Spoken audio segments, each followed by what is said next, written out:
अप्पी आमची कलेक्टर या मालिकेच्या आजच्या भागात आपण पाहणार आहोत. घरातील सगळेजण दर्शनासाठी मंदिरात जातात. बाळ सापडल्याने आणि घरावरील मोठं संकट टाळल्याने सगळेजण देवाचे आभार मानतात. आणि मग त्यानंतर बापू आणि आई देवाच्या दारातच अप्पी आणि अर्जुनला आहेर करण्याचं ठरवतात. मात्र अर्जुन म्हणत असतो की बापू, या सगळ्याची काय गरज आहे. त्यावर बापू म्हणतात की तुमच्यासाठी नाही तर अमोलसाठी आहे असं समजा. आणि त्यावर दिप्या म्हणतो समजा नाही तर हे सगळं काही आमच्या भाच्यासाठीच आहे. आणि ते ऐकून सगळ्यांना हसू येतं. आणि मग त्यानंतर ते दोघे जण अप्पी आणि अर्जुनसाठी आहेर करतात. अर्जुन म्हणत असतो की अप्पी, आपण सुद्धा बापूंसाठी आणि मामींसाठी आहेर घ्यायला हवा. मात्र ते दोघे म्हणतात की याची काही गरज नाही, फक्त तुम्ही तिघेजण आनंदात राहा, आमच्या अमोलची काळजी घ्या. आणि त्यावेळी अर्जुन त्यांना शब्द देतो की यापुढे मी या दोघांना कधीच काही कमी पडू देणार नाही, त्यांची मनापासून काळजी घेईल. आणि ते ऐकून बापूंना खूप आनंद होतो.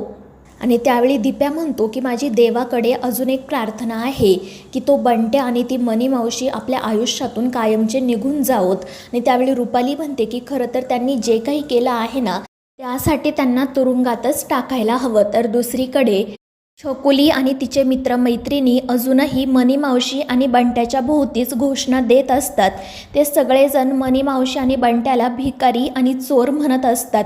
आणि त्यामुळे बंट्या रागातच त्यांच्या अंगावर धावून जातो. मात्र मनी मावशी त्यांना थांबवते.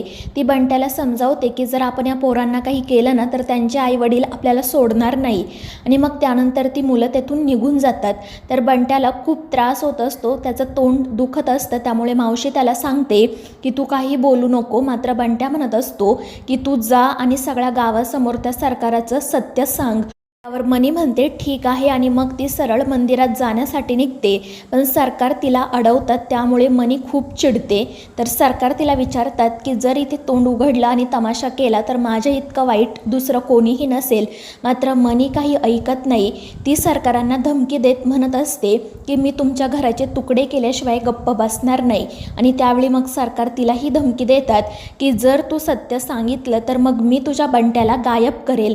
मात्र मनी मावशी म्हणत असते की भर दिवसा गावच्या मंदिरासमोरून तू माझ्या बंट्याला कसं गायब करतो ते बघतेच ना मी. मात्र सरकार हसतच म्हणतात की तू अजून या सरकाराला नीट ओळखलेलं दिसत नाही. त्यावर मनी विचारते की काय करणार आहेस तू, मारून टाकशील का मला. पण लक्षात ठेव, जरी मी मेले ना तरी भूत बनून तुमच्या मानगुटीवर बसेल. आणि त्यावर सरकार म्हणतात की मी तुला नाही मारणार पण तुझ्या बंट्याला जिवंत नाही ठेवणार, एवढं लक्षात ठेव. आणि ते ऐकून मनी घाबरून पुन्हा पाठीमागे वळते. दुसरीकडे अप्पी आणि रुपाली बाळासोबत खेळत असतात. इतर सगळेजण गप्पा मारत उभे असतात. तर रुक्मिणी सरकारांना विचारत असते की ती मनी काय म्हणत होती. त्यावर सरकार खोटंच सांगतात की ती मदत मागत होती पण मी तिला सरळ नकार दिला. आणि मग त्यानंतर ते सगळे पुन्हा घरी जाण्यासाठी निघतात. मात्र मंदिराबाहेर आल्यावर त्यांच्यासमोर बंट्या आणि मनी बसलेलेच असतात. सरकार म्हणतात की त्यांना सुद्धा प्रसाद देऊ. मात्र घरातील इतर सगळेजण म्हणत असतात की त्याची काही गरज नाही. मात्र अप्पी सरकारांची बाजू घेत म्हणते की ते आपल्यासोबत जसं वागले तसंच आपणही वागायला हवं, असं काही नाही. आणि मग त्यानंतर ती स्वतःच प्रसाद घेऊन मनी मावशी आणि बंट्याकडे जाते. मात्र मनी मावशी तिला विचारते की आत्ता तुला हे सगळं करायला सुचतंय का गं. आणि त्यावर अप्पी म्हणते की मावशी, आज सण आहे म्हणून मी काही बोलत नाही, नाहीतर तुम्ही जे काही केले ना त्या बदल्यात तुम्हाला चांगली शिक्षा मिळायला हवी. मात्र त्यावेळी बंट्या मनीला इशारा करतो की जा आणि जाऊन सांग त्या सरकारांचं सत्य. मात्र सरकारांनी दिलेल्या धमकीमुळे ती गप्प बसते. पण बंट्या काही गप्प बसत नाही. तो सगळ्यांसमोर जातो आणि अर्जुनकडे आणि कदमांकडे इशारा करत त्यांना सरकारांचं सत्य सांगण्याचा प्रयत्न करतो. मात्र त्याला बोलता येत नसल्याने तो नेमकं काय सांगतोय हे कोणालाही कळत नाही. मात्र सरकार अप्पी घाबरतात. सुजासुद्धा हसत असतो. आणि मग त्यानंतर ते सगळेजण तेथून निघून जातात. मनी बंट्याला समजावत असते की त्या सरकारांनी तुला मारायची धमकी दिली आहे, त्यामुळे मी गप्प बसले, तू सुद्धा काही बोलू नको. तर दुसरीकडे बापू सरकारांना विचारत असतात की तो बंट्या नेमकं काय म्हणत असेल. मात्र कदम म्हणतात की काय करायचं आहे आपल्याला, आपण कशाला लक्ष द्यायचं. पण इतर सगळेजण म्हणत असतात की तो तुमच्याकडे आणि अर्जुनकडेच इशारा करत काहीतरी म्हणत होता.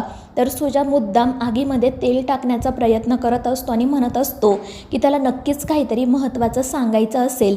मात्र सगळेजण म्हणतात जाऊ द्या, आपण अशा गोष्टींकडे लक्ष द्यायला नको आणि मग ते हसत खेळत तेथून जाण्यासाठी निघतात.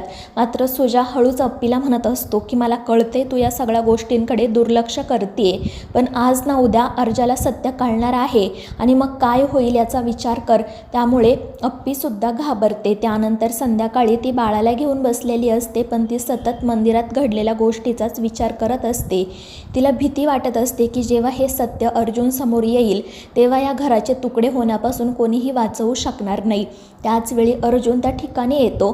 तो अप्पीला विचारतो की काय झालं, पण ती त्याला काही सांगत नाही. मात्र अर्जुनच्या लक्षात येतं की ती मंदिरात घडलेल्या गोष्टीचाच विचार करत असेल आणि तो अप्पीला समजावतो की जे काही घडलं त्याचा विचार आता तू करू नको.